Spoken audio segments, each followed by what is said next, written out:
Nous saluons et nous souhaitons la bienvenue aux auditeurs de Radio Espérance. Bienvenue pour cette heure sainte, cet enseignement. Et cette heure sainte est le début surtout de ces 3 jours, ce triduum qui va être consacré essentiellement à Saint Joseph, en ce mois de Saint Joseph. Bonjour à tous et à toutes. Bonjour mes sœurs, bonjour à ceux qui suivent sur les réseaux cet enseignement.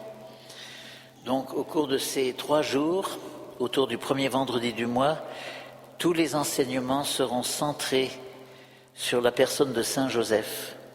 En ce mois de mars, en ce mois de Joseph, spécialement en cette année où que le pape François a voulu dédier particulièrement aussi à Saint Joseph.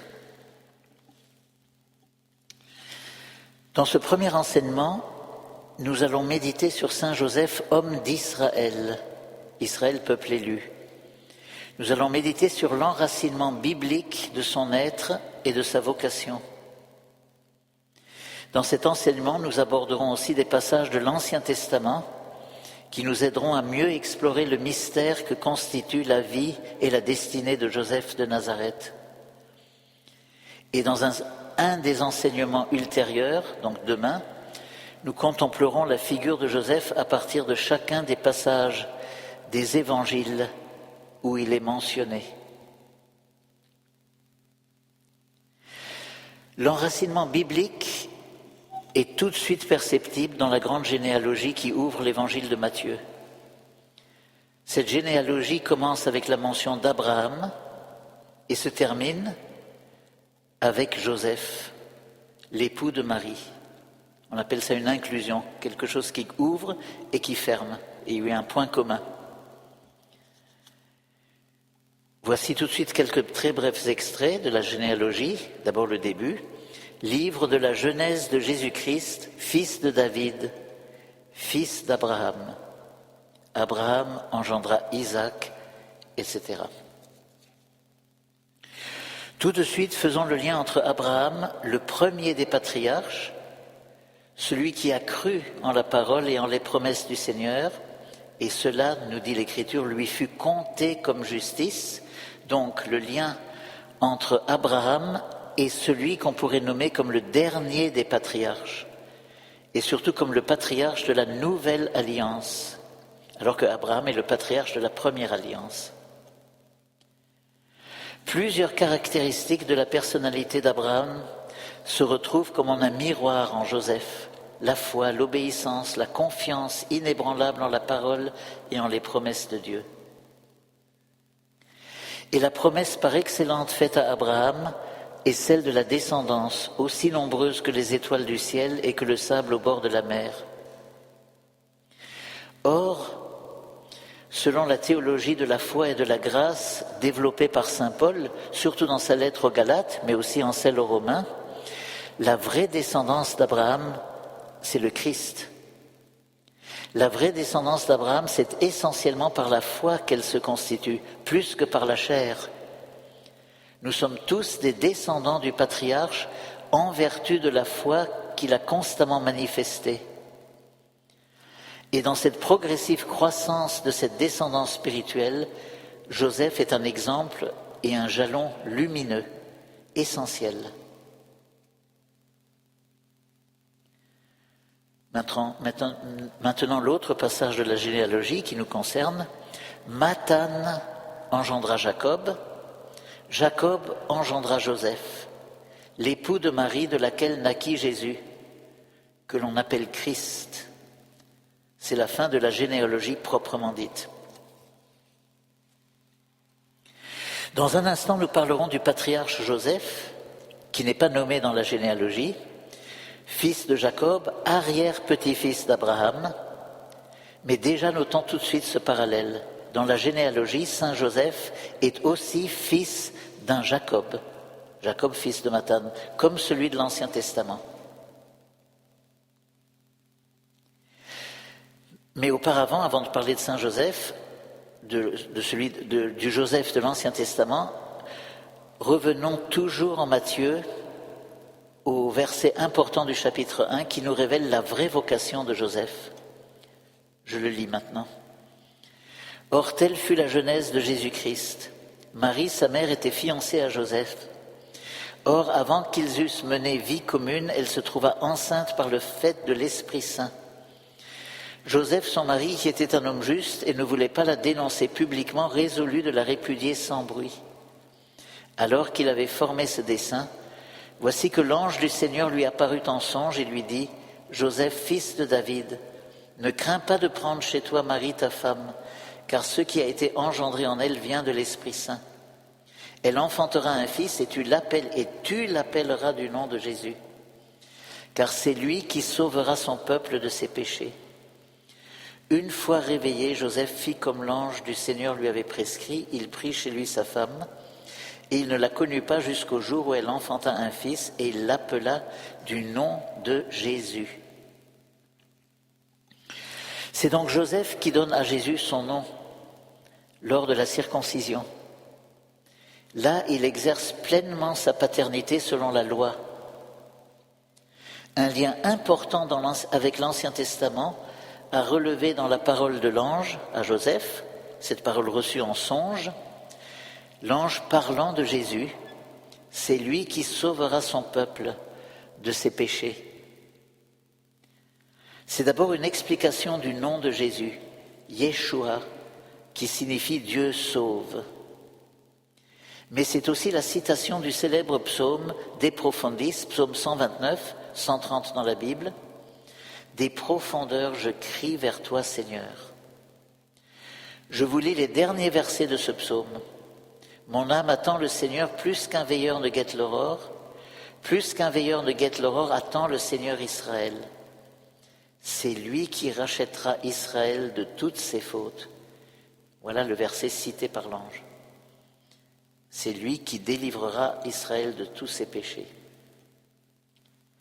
Et les autres paroles que nous venons d'entendre dans cet extrait s'appliquent admirablement, prophétiquement, à Saint Joseph le veilleur, l'adorateur, l'homme de la nuit, celui qui accueille par sa foi et par son obéissance la lumière qui vient dans le monde, comme dit Saint Jean dans son prologue.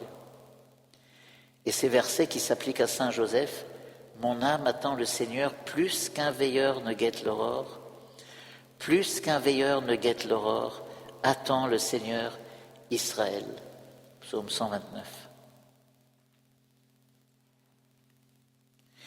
Nous abordons maintenant la figure de Joseph dans l'Ancien Testament, l'arrière, etc., grand-oncle de notre Joseph de Nazareth, donc un des 12 fils de Jacob, le patriarche. Il se trouve d'ailleurs que demain, vendredi 5 mars, on commence à raconter son histoire au cours de la première lecture de la messe, deuxième vendredi du carême. Donc ça tombe très bien qu'on en parle aujourd'hui aussi. Ayant parlé d'Abraham aussi, je fais juste une parenthèse, que nous prions pour le pape qui se rend demain en Irak, donc la patrie d'Abraham, Our en Chaldée, à partir de demain justement. Pour un séjour de plusieurs jours en Irak, nous gardons spécialement ce pèlerinage du pape dans notre prière avec l'aide de Saint Joseph. Donc, Saint Joseph de l'Ancien Testament, nous voyons tout de suite des parallèles significatifs. Joseph, fils de Jacob et de Rachel, a un charisme particulier, le charisme de songe. Il est visité par des songes. Il reçoit des songes extrêmement prophétiques. Et c'est en particulier grâce à un songe qu'il pourra venir en aide à Pharaon et au peuple égyptien, mortellement menacé de famine. Joseph, fils de Jacob, le patriarche, est aussi victime de la jalousie de ses frères. Il va connaître l'épreuve. Il sera vendu à une caravane d'Ismaélites qui l'emmèneront en Égypte. Tant d'épreuves, puis finalement de délivrance, résumées par le psaume 104, entre parenthèses 105. Il appela sur le pays la famine, le privant de toute ressource. Mais devant eux, il envoya un homme, Joseph, qui fut vendu comme esclave. On lui met aux pieds des entraves, on lui passe des fers au cou. Il souffrait pour la parole du Seigneur jusqu'au jour où s'accomplit sa prédiction. Saint Joseph de Nazareth, donc, avec la Sainte Famille, va connaître aussi l'épreuve lors de la fuite précisément en Égypte, à cause de la persécution d'Hérode qui veut exterminer l'enfant. Et lui aussi est d'abord averti par un songe, comme son aïeul. Il recevra beaucoup de messages essentiels par les songes. Et de même que l'ancien Joseph avait finalement sauvé sa propre famille de la famine en la faisant venir en Égypte, Joseph de Nazareth a sauvé sa propre famille en se rendant en Égypte. Mais outre ces parallèles, il y a aussi des symboles beaucoup plus profonds. Joseph, délivré de ses épreuves, va être promu en Égypte comme une sorte de ministre de l'économie et des finances par Pharaon lui-même. Dans la mortelle famine qui décime toute la région, il va mettre tout son savoir dans la gestion des réserves de blé qu'il a ordonné de mettre de côté pour nourrir le peuple égyptien d'abord, puis les autres contrées qui affluent vers lui, y compris finalement aussi sa famille. Revenons brièvement au psaume 104 qui résume « Le roi, là il s'agit de Pharaon, le roi ordonne que Joseph soit relâché, le maître des peuples qu'il soit libéré. Il fait de lui le chef de sa maison, le maître de tous ses biens, pour que les princes lui soient soumis et qu'il apprenne la sagesse aux anciens. Alors Israël entre en Égypte, Jacob émigre au pays de Cham. » Joseph en Égypte, le Joseph de l'Ancien Testament, est une image du Sauveur. Il procure le pain dans ce temps de famine. Or, symboliquement, Saint Joseph, lui, nous procure aussi le pain du salut, en élevant et en veillant sur les premières étapes de la vie de Jésus, qui va devenir notre pain de vie. Saint Joseph, en quelque sorte, est comme son aïeul, est l'intendant de la nourriture qui sauve, mais cette fois-ci qui sauve pour la vie éternelle, selon ce que Jésus dit au chapitre 6 de Saint Jean dans son discours sur le pain de vie à Capharnaüm. Ne recherchez pas les œuvres qui se perdent, mais cherchez la nourriture qui se perd, mais cherchez la nourriture qui se garde pour la vie éternelle. Donc, le pain de vie à Capharnaüm, et Joseph est un petit peu comme celui qui a préparé par son éducation ce pain de vie. Et il n'est pas anodin de faire le lien entre le pain de vie et la présence de Joseph à la naissance de Jésus, précisément à Bethléem, la maison du pain. C'est le sens de ce nom, Bethléem, la maison du pain. Un autre lien très subtil, celui-là, peut être établi entre Saint Joseph et son aïeul, peut-être un peu surprenant. Il s'agit des noces de Cana. Jésus, présent à ces noces comme sa mère, Marie, est le vrai chef désormais de la famille de Nazareth, Joseph ayant certainement quitté ce monde. Il est en quelque sorte le successeur de Joseph. Et c'est lui qui va sauver la situation à Cana en procurant du vin. Et Marie avait dit aux servants, « Faites tout ce qu'il vous dira. » Or, cette parole de la Vierge est aussi une citation. Ce sont les paroles mêmes de Pharaon en Égypte lors de la grande famine. Voici cet extrait du chapitre 41 du livre de la Genèse. « Tout le pays d'Égypte souffrit de la faim, et le peuple demanda à grands cris du pain à Pharaon. Mais Pharaon dit à tous les Égyptiens, « Allez à Joseph et faites ce qu'il vous dira. » C'est véritablement une citation, parce que dans l'édition de la Bible de Jérusalem, la parole de Marie est écrite en italique. Ça veut dire que ça se réfère bien à quelque chose qui précède. Ce ne sont pas des paroles purement et simplement comme ça, dites spontanément par Marie, mais fait référence au premier Joseph.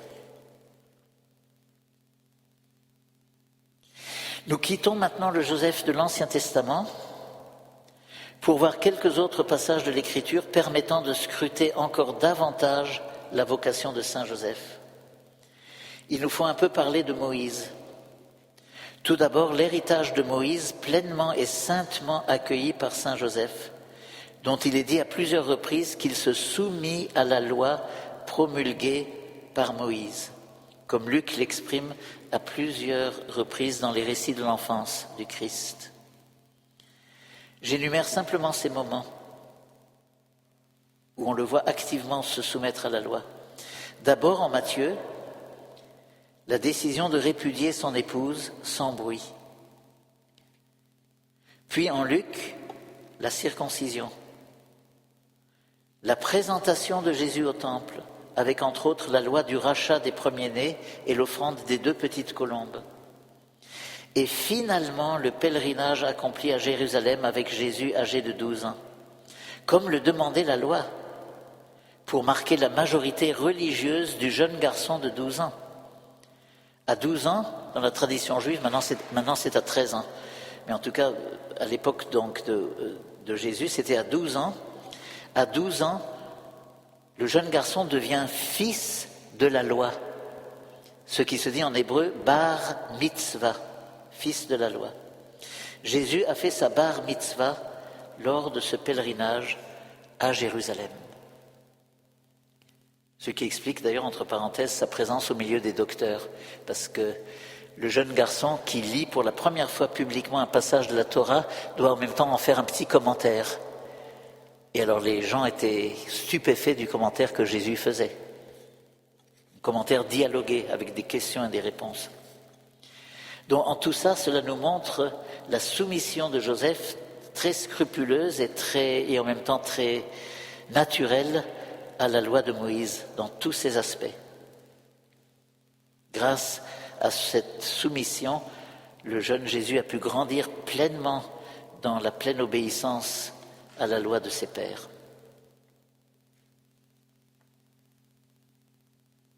Mais, pour revenir à Moïse, la relation entre Moïse et Joseph, il y a encore un symbole bien plus profond à explorer. Averti en songe après la mort d'Hérode, Joseph fait sortir Jésus et sa mère d'Égypte pour les ramener sur la terre d'Israël. Comme Moïse avait fait sortir le peuple d'Israël d'Égypte pour le ramener vers la terre promise. Il y a là comme une réplique. D'ailleurs, Matthieu cite justement un passage du prophète Osée, chapitre 11, qui fait mémoire de cet exode du peuple sous la conduite de Moïse. « D'Égypte, j'ai appelé mon fils ». Et Matthieu le cite justement en lien avec la présence de la Sainte Famille en Égypte et de son retour.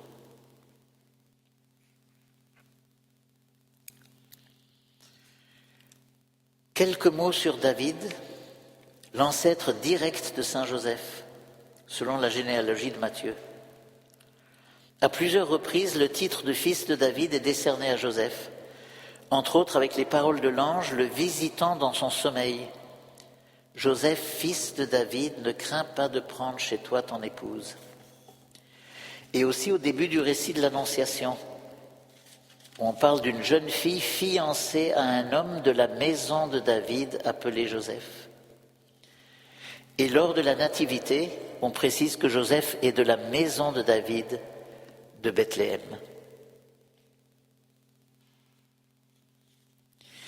La brève conclusion fera référence uniquement à un passage du Nouveau Testament.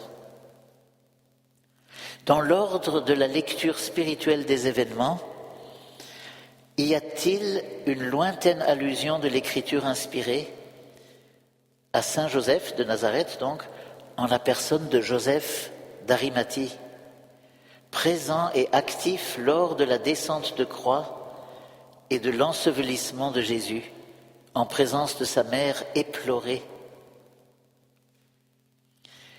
La présence de Joseph d'Arimathie et son nom même était-il une toute petite consolation pour cette mère affligée? A-t-elle pu, pour un instant fugitif, y voir comme un signe de son protecteur de jadis? Mais avec Joseph d'Arimathie, il y a peut-être aussi une lointaine allusion possible avec le Joseph de l'Ancien Testament, qui procurait le pain et veillait à la survie des peuples affamés. Joseph d'Arimathie, dans l'ensevelissement, met le grain de blé en terre et qui portera beaucoup de fruits. Le pain de vie, l'Eucharistie. Je vous remercie.